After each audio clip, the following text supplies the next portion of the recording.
Inflation impacts us at the gas pump, the grocery store, even when buying a new home. But what is the solution to this economic issue? An expert says one way is to combat inflation is by increased interest rates. Our Nixon Norman tells us more. The word inflation is like a red flag. As soon as we start hearing it circle around more and more, we know our pockets will soon feel the effects.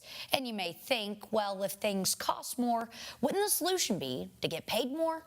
Well, that is a partial solution, but it doesn't actually solve the problem, because when we get paid more, we have more to spend.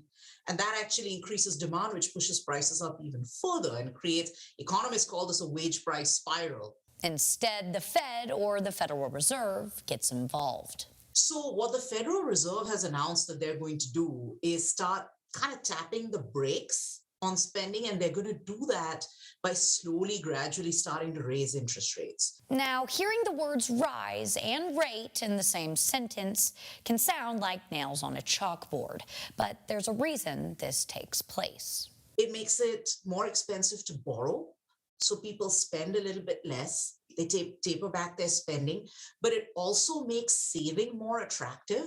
And this isn't the first time the Fed has done this, increase interest rates like this. This happened in the mid 2000s, right when we had the housing bubble, people were buying houses left and right. The economy is growing rapidly. They raised interest rates. Then certainly the last time inflation was really high in the United States, which was in the 1970s.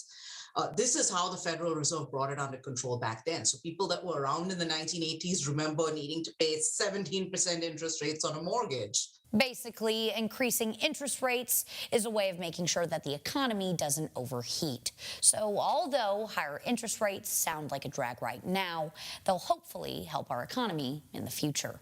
Nixon Norman, Fox 54 News.